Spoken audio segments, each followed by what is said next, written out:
আজ শুনে নিন এই শনি মন্ত্র। আর্থিক উন্নতি ও শনিদেবের আশীর্বাদ লাভ করুন।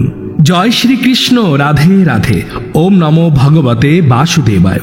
নমস্কার বন্ধুরা, শক্তিমন্ত্র চ্যানেলে আপনাদের সকলকে সুস্বাগতম।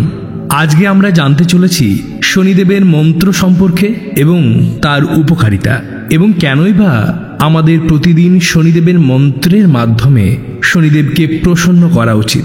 শনিদেব হলেন ন্যায় ও কর্মফলের দেবতা। শনিদেবের কৃপা থাকলে শনি দোষ, সাড়ে সাতি ও শনি গ্রহের দ্বারা বিভিন্ন সমস্যা ও বাধা দূর হয়। তার সঙ্গে অর্থপ্রাপ্তি, সৌভাগ্য, কর্মস্থানে উন্নতি, মানসিক শান্তি আসে।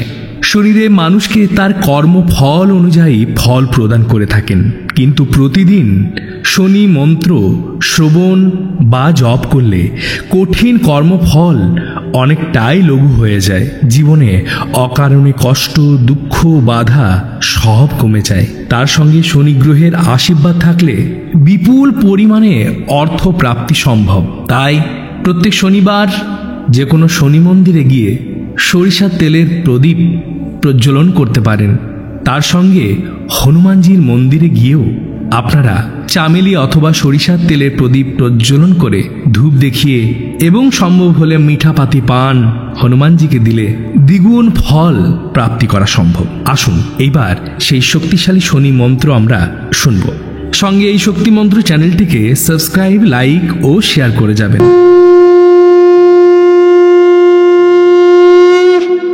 নীলাঞ্জন সমাভাসম রবিপুত্রম ইয়ামাগ্রজম ছায়ামাতণ্ড সম্ভুতম তম নমামি শনিশ্বরম। নীলাঞ্জন সমাভাসম রবিপুত্রম ইয়ামাগ্রজম ছায়ামাতণ্ড সম্ভুতম তম নমামি শনিশ্বরম। নীলাঞ্জনাসমাভাসম রবিপুত্রম ইয়ামাগ্রজম ছায়ামাতণ্ড সম্ভুতম তম নমামি শনিশ্বরম।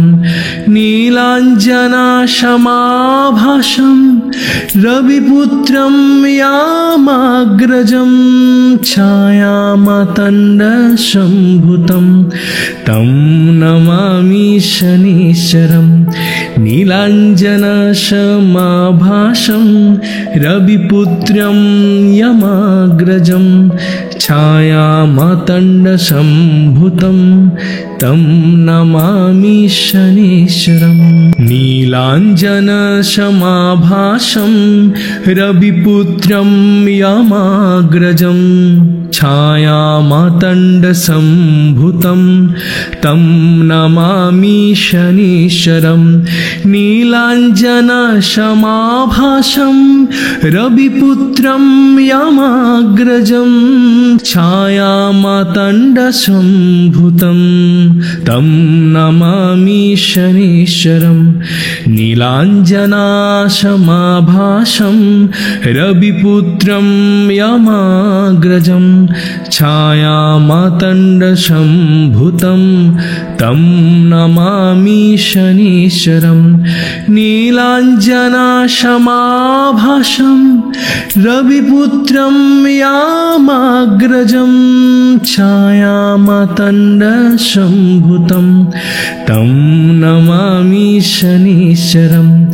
নীলাঞ্জনাসমাভাসম রবিপুত্রম ইয়ামাগ্রজম ছায়ামাতণ্ড সম্ভুতম তম নমামি শনিশ্বরম।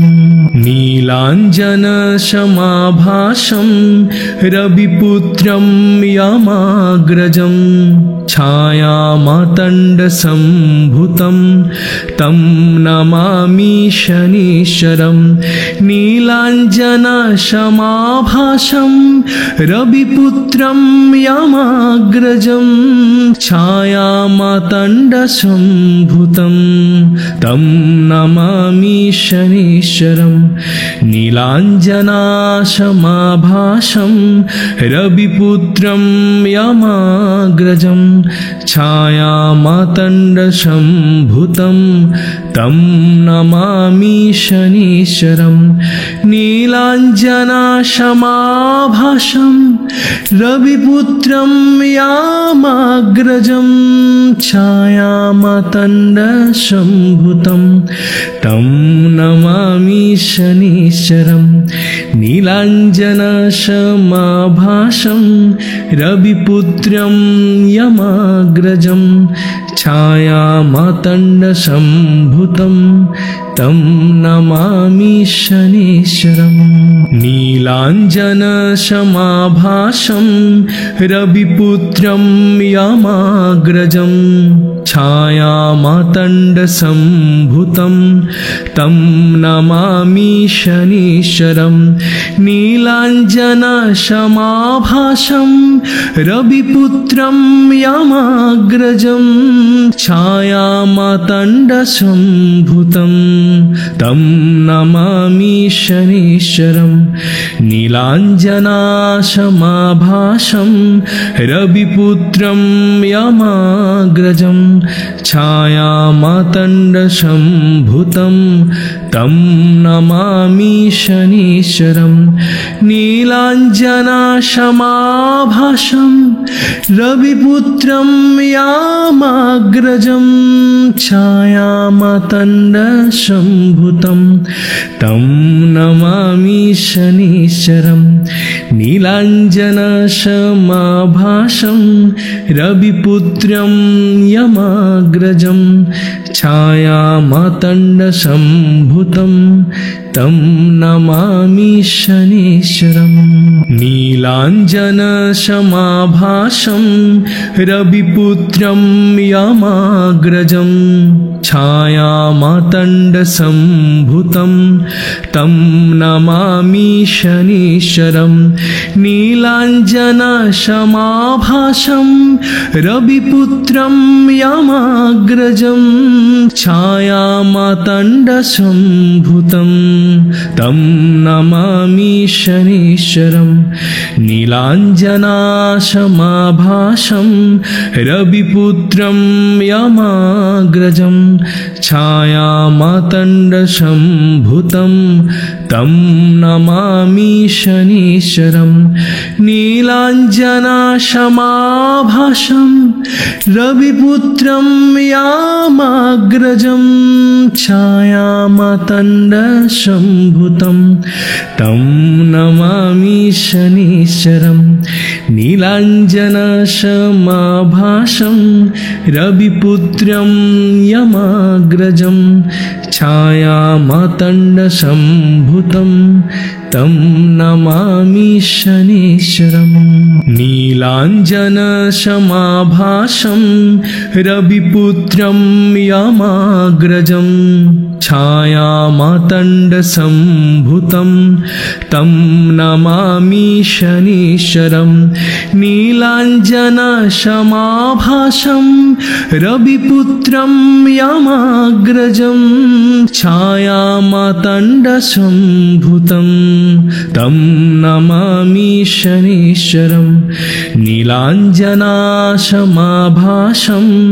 रविपुत्रं यमाग्रजं छायामातण्डसम्भूतं तं नमामि शनीश्वरं नीलाञ्जनाशमाभासं रविपुत्रं यमाग्रजं छायामातण्डसम्भूतं तं नमामि शनीश्वरं नीलाञ्जनसमाभासं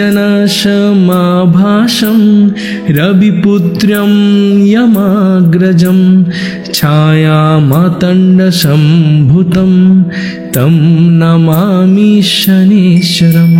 नीलाञ्जनसमाभासं रविपुत्रं यमाग्रजं छायामातण्डसम्भूतं तं नमामि शनीश्वरम्। नीलाञ्जनसमाभासं रविपुत्रं यमाग्रजं छायामातण्डसम्भूतं तं नमामि शनीश्वरम्। नीलाञ्जनासमाभासं रविपुत्रं यमाग्रजं छायामातण्डसम्भूतं तं नमामि शनीश्वरम्। नीलाञ्जनासमाभासं रविपुत्रं यमाग्रजं छायामातण्डसम्भूतं तं नमामि शनीश्वरम्। नीलाञ्जनसमाभासं रविपुत्रं यमाग्रजं छायामातण्डसम्भूतं तं नमामि शनीश्वरम्। नीलाञ्जनसमाभासं रविपुत्रं यमाग्रजं छायामातण्डसम्भूतं तं नमामि शनीश्वरम्। नीलाञ्जनसमाभासं रविपुत्रं यमाग्रजं छायामातण्डसम्भूतं तं नमामि शनीश्वरम्। नीलाञ्जनासमाभासं रविपुत्रं यमाग्रजं छायामातण्डसम्भूतं तं नमामि शनीश्वरम्। नीलाञ्जनासमाभासं रविपुत्रं यमाग्रजं छायामातण्डसम्भूतं तं नमामि शनीश्वरम्। नीलाञ्जनसमाभासं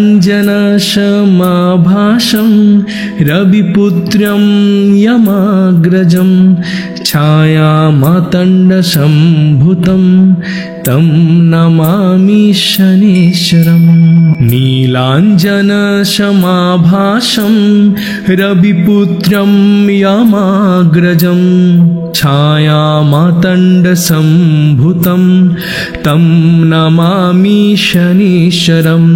नीलाञ्जनसमाभासं रविपुत्रं यमाग्रजं छायामातण्डसम्भूतं तं नमामि शनीश्वरम्। नीलाञ्जनासमाभासं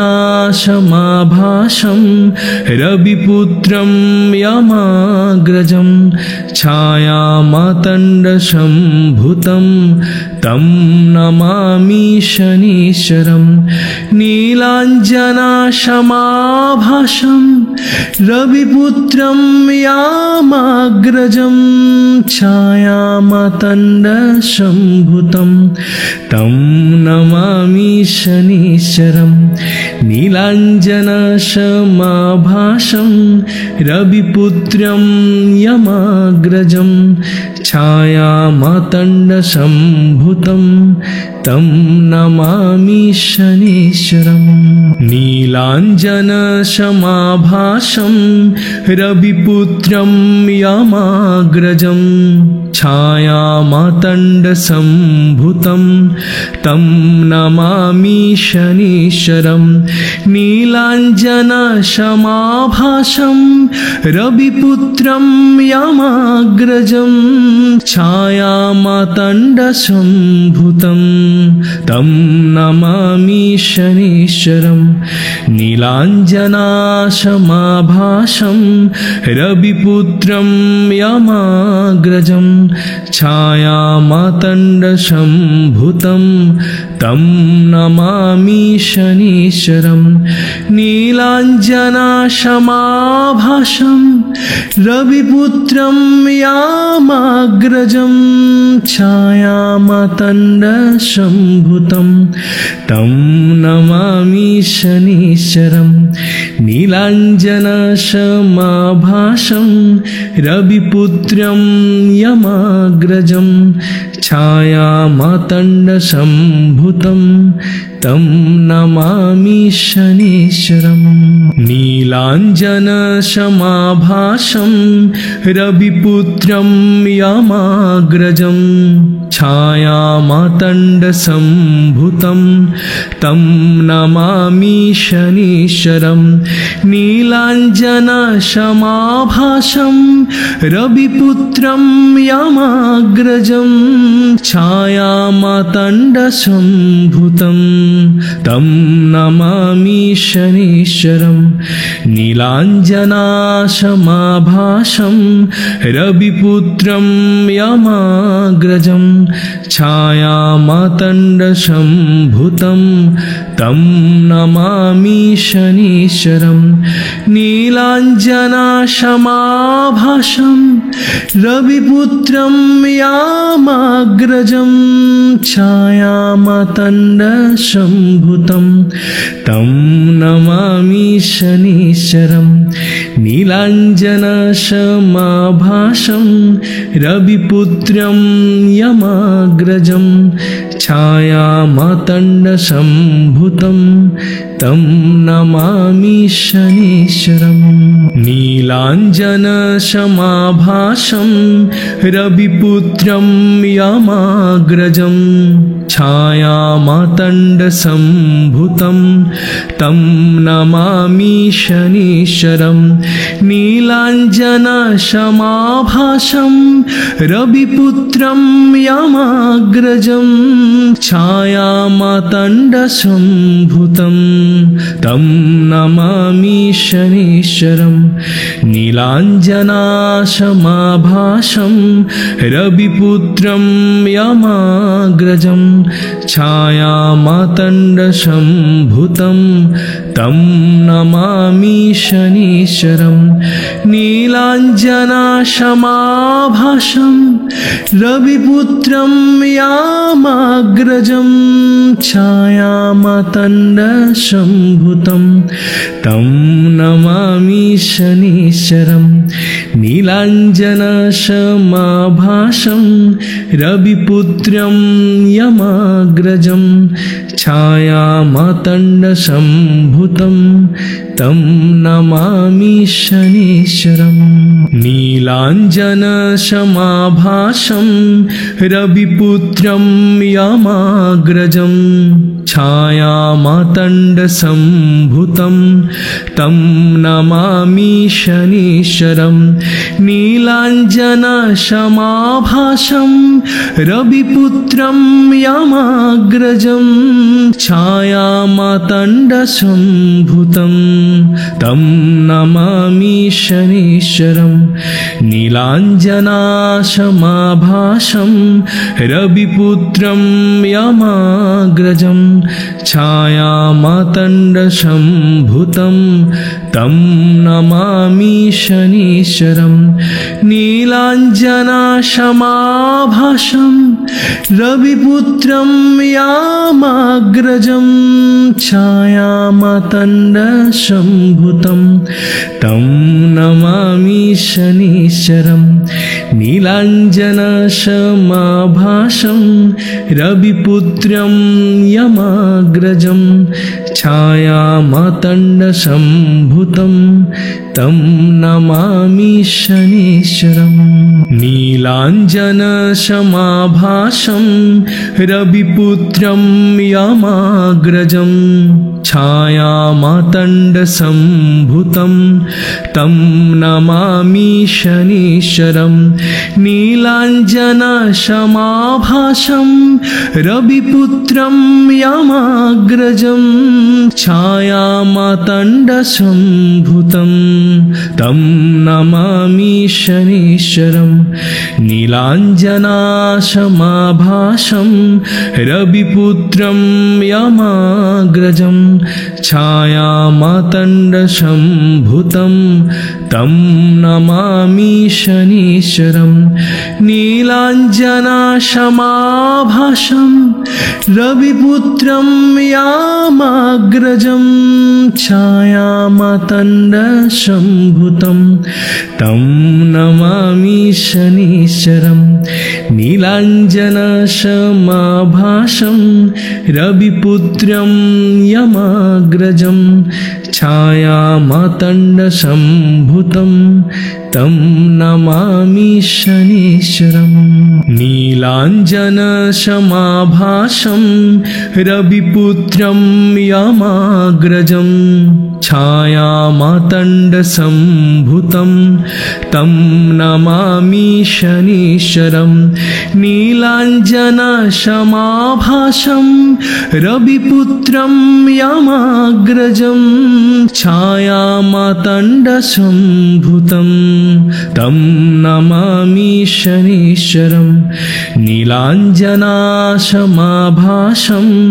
रविपुत्रं यमाग्रजं छायामातण्डसम्भूतं तं नमामि शनीश्वरं नीलाञ्जनाशमाभासं रविपुत्रं यमाग्रजं छायामातण्डसम्भूतं तं नमामि शनीश्वरं नीलाञ्जनसमाभासं रविपुत्रं यमाग्रजं छायामातण्डसम्भूतं तं नमामि शनीश्वरं नीलाञ्जनसमाभासं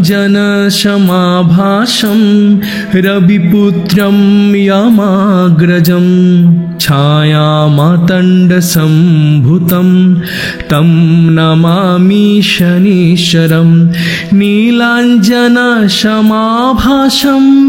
रविपुत्रं यमाग्रजं छायामातण्डसम्भूतं तं नमामि शनीश्वरं नीलाञ्जनाशमाभासं रविपुत्रं यमाग्रजं छायामातण्डसम्भूतं तं नमामि शनीश्वरं नीलाञ्जनाशमाभासं रविपुत्रं यमाग्रजं छायामातण्डसम्भूतं तं नमामि शनीश्वरं नीलाञ्जनसमाभासं रविपुत्रं यमाग्रजं छायामातण्डसम्भूतं तं नमामि शनीश्वरं नीलाञ्जनसमाभासं रविपुत्रं यमाग्रजं छायामातण्डसम्भूतं तं नमामि शनीश्वरं नीलाञ्जनसमाभासं रविपुत्रं यमाग्रजं छायामातण्डसम्भूतं तं नमामि शनीश्वरं नीलाञ्जनाशमाभासं रविपुत्रं यमाग्रजं छायामातण्डसम्भूतं तं नमामि शनीश्वरं नीलाञ्जनाशमाभासं रविपुत्रं यमाग्रजं छायामातण्डसम्भूतं तं नमामि शनीश्वरं नीलाञ्जनसमाभासं रविपुत्रं यमाग्रजं छायामातण्डसम्भूतं तं नमामि शनीश्वरम्। नीलाञ्जनसमाभासं रविपुत्रं यमाग्रजं छायामातण्डसम्भूतं तं नमामि शनीश्वरम्। नीलाञ्जनसमाभासं रविपुत्रं यमाग्रजं छायामातण्डसम्भूतं तं नमामि शनीश्वरम्। नीलाञ्जनासमाभासं रविपुत्रं यमाग्रजं छायामातण्डसम्भूतं तं नमामि शनीश्वरम्। नीलाञ्जनासमाभासं रविपुत्रं यमाग्रजं छायामातण्डसम्भूतं तं नमामि शनीश्वरम्। नीलाञ्जनसमाभासं रविपुत्रं यमाग्रजं छायामातण्डसम्भूतं तं नमामि शनीश्वरम्। नीलाञ्जनसमाभासं रविपुत्रं यमाग्रजं छायामातण्डसम्भूतं तं नमामि शनीश्वरम्। नीलाञ्जनसमाभासं रविपुत्रं यमाग्रजं छायामातण्डसम्भूतं तं नमामि शनीश्वरम्। नीलाञ्जनासमाभासं रविपुत्रं यमाग्रजं छायामातण्डसम्भूतं तं नमामि शनीश्वरम्। नीलाञ्जनासमाभासं रविपुत्रं यमाग्रजं छायामातण्डसम्भूतं तं नमामि शनीश्वरम्। नीलाञ्जनसमाभासं रविपुत्रं यमाग्रजं छायामातण्डसम्भूतं तं नमामि शनीश्वरम्। नीलाञ्जनसमाभासं रविपुत्रं यमाग्रजं छायामातण्डसम्भूतं तं नमामि शनीश्वरम्। नीलाञ्जनसमाभासं रविपुत्रं यमाग्रजं छायामातण्डसम्भूतं तं नमामि शनीश्वरम्। नीलाञ्जनासमाभासं रविपुत्रं यमाग्रजं छायामातण्डसम्भूतं तं नमामि शनीश्वरम्। नीलाञ्जनासमाभासं रविपुत्रं यमाग्रजं छायामातण्डसम्भूतं तं नमामि शनीश्वरम्।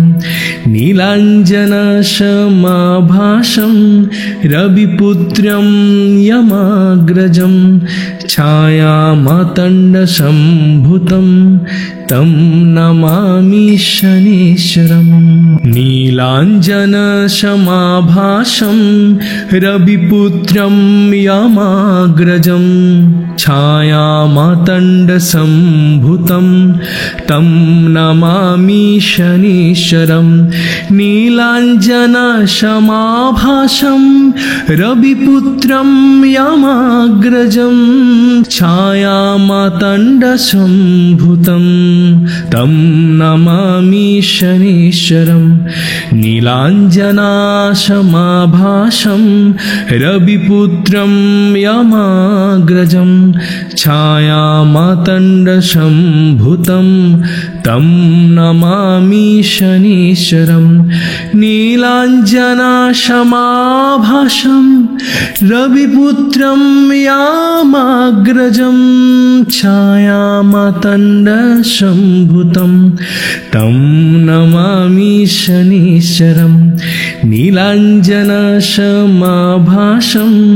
रविपुत्रं यमाग्रजं छायामातण्डसम्भूतं तं नमामि शनीश्वरं नीलाञ्जनसमाभासं रविपुत्रं यमाग्रजं छायामातण्डसम्भूतं तं नमामि शनीश्वरं नीलाञ्जनसमाभासं रविपुत्रं यमाग्रजं छायामातण्डसम्भूतं तं नमामि शनीश्वरं नीलाञ्जनाशमाभासं रविपुत्रं यमाग्रजं छायामातण्डसम्भूतं तं नमामि शनीश्वरं नीलाञ्जनाशमाभासं रविपुत्रं यमाग्रजं छायामातण्डसम्भूतं तं नमामि शनीश्वरं नीलाञ्जनसमाभासं रविपुत्रं यमाग्रजं छायामातण्डसम्भूतं तं नमामि शनीश्वरम्।